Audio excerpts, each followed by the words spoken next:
Hi guys, welcome to Boosting Media. My name is Jason Thomas and I'll be telling you about how to market your event online with a cheap budget in 2020.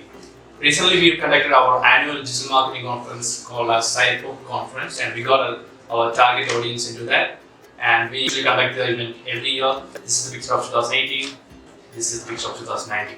So basically this video will be telling you 14 steps of how to market your event online in 2020.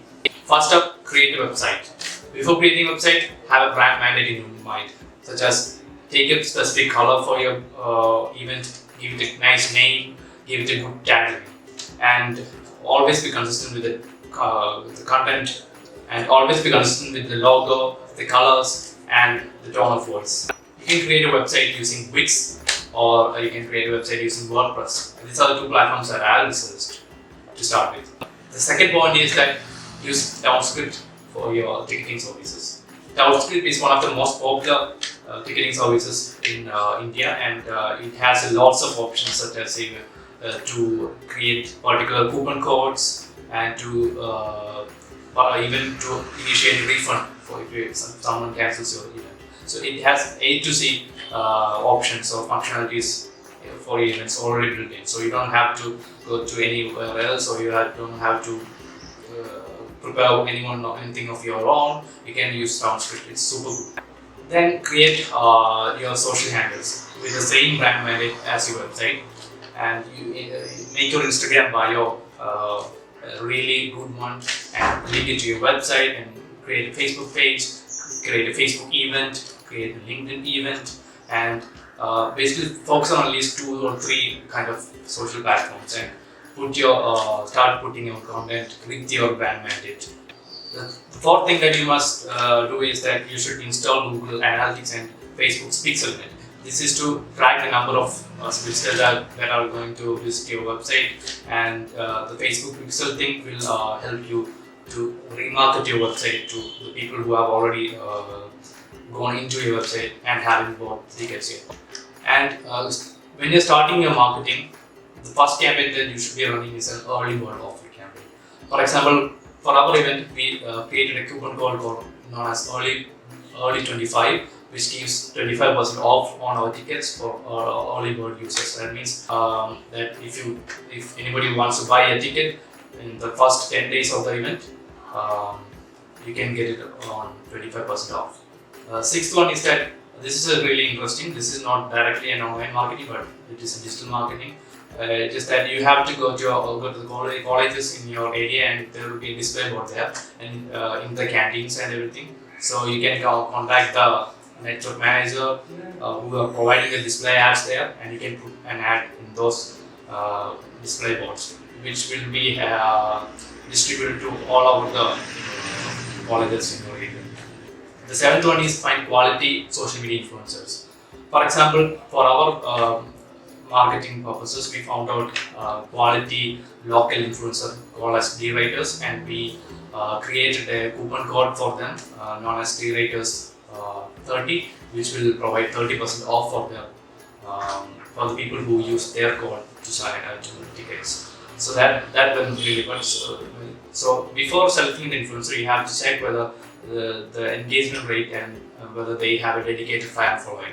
And another thing that you have to notice is that don't push your event as it is, but ask the influencer to make a post or make a story in accordance to the tone of language that they are using. Their fans are would be expecting from them. Eighth tip is that this is a really interesting tip.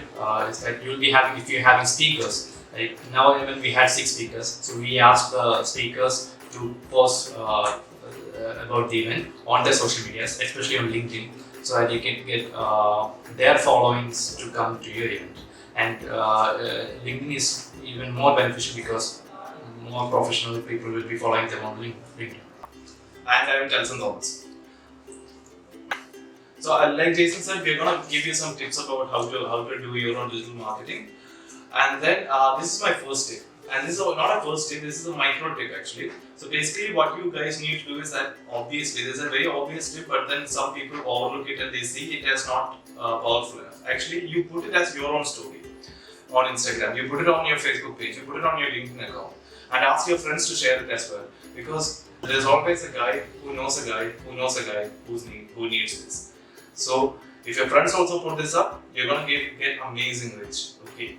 And the benefit of asking your friends to put it as well is that it will add more credibility to the event and to the advertisement. More than an advertisement, it will look like an endorsement. So that's the best part about asking your friends to put it up. The next one I'll be talking about is lead generation. So in lead generation, the easiest where you can run a lead generation is actually in the Facebook Ads Manager. So if you know how to run a lead manager, you're good to go. You can skip forward 10 seconds. If you don't know, you can just Google it up and you can go to Ads Manager. It's very easy. They put it in layman's terms. You can very easily run a lead generation ad. So when you run a lead generation ad, the basic thing is that you need two intents. It's either you need high number of people filling up your lead forms, or either you need lesser number and people with higher intent.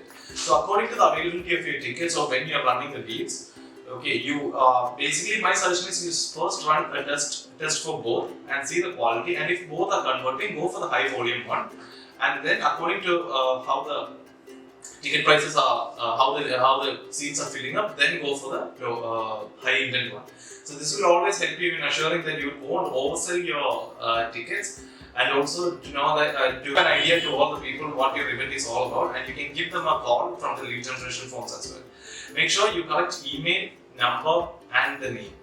The email is very important because you can send an email marketing through this lead generation. So other than that, I don't think any other fields are required as much. So when you're running lead generation, the other thing to notice is that it's always better.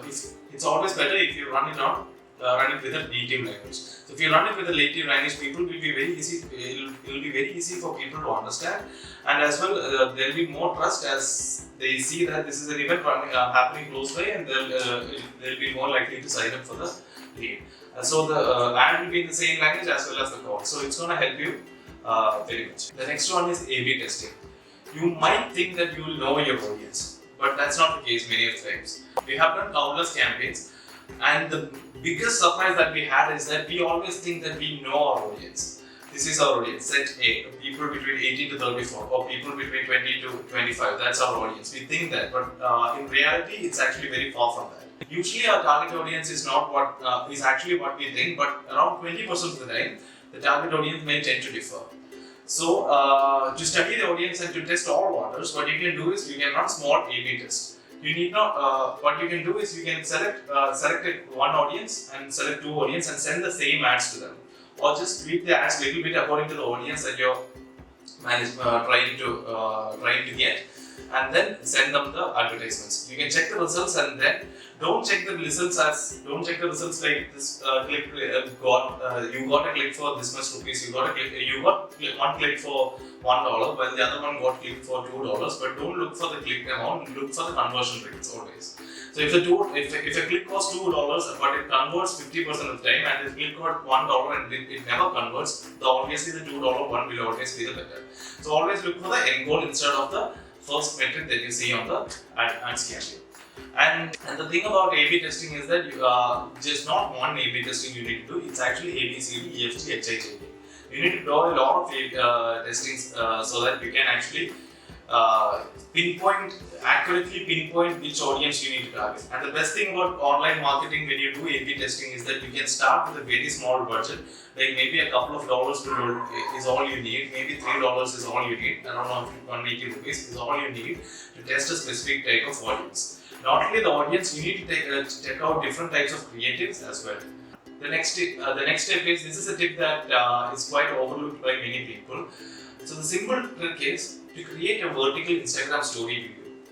So if the speakers do it, that will be very good. Or the organizers, or you can ask a person who has very good presentation skills to create a small vertical video which looks very natural and tells you what the event is exactly about.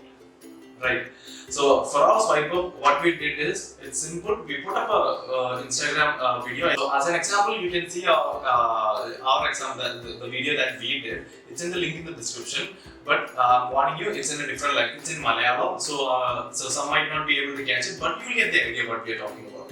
So I will give you a small translation about what we are talking about. So basically, what we are saying is, we're going to tell you how you can build your online business and earn from on Facebook and Instagram. So we are conducting an event on this day and this video. That's all we are saying. So this first sentence actually matters because people are swiping through, and once you get what your event is really about, do not try to mislead people. If you try to mislead people, you're not gonna get the sales. You're gonna get views, but you're not gonna get the sales. Our end goal is to get the ticket sales. So you need to tell what exactly you're talking about. Sometimes it might sound a bit boring, but then people who are really interested in it will not find it boring. So start off with what you're trying to sell or what you're trying to offer to the audience. The last one is this is a very simple tip, but then many people overlook it. You should always, this is in India, electronic payments are actually catching up. Many of the young people are ready to do it online or do online payment, but that's not the case with the older generations. So if the older generation are going to attend your event, what you can do is you can ask them to register through the website and block a seat, and then they can pay offline. But the negative side about offline payment is that they might register and they might block a seat, but they might not show up. So what you can do is you can follow up 2 days before the event, 3 days before the event. Starting with 1 week before the event. You need to start following up 1 week before the event, because if they say no 1 week before the event, you can actually fill that seat up with another person. So always offline payments can be a double-edged sword.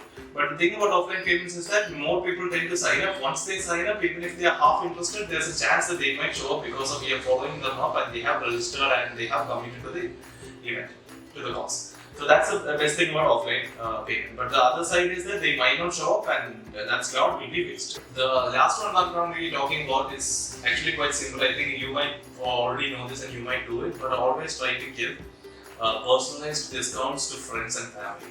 Just do not try to take profit from friends and family, because they'll be very interested in the event, yet they're coming to see you and to support you as well sometimes. So always do not try to take the full amount from friends and family as well. So this is a very simple tip. I'm just putting it out there because it actually matters. So when you give your friends this personalized discount, this actually makes them feel a little bit more important, and that they might support your event with even more heart. I hope you liked the video, and if you have any kind of doubts, you can comment your doubts below. And you can check out all of our sample websites and everything. That we'll post a link in the description, and you can click on it and you can see what all we have talked about in the video as well. And we'll be providing you more marketing tips in this channel. So if you want to get our newest videos, hit the bell icon and subscribe to our channel.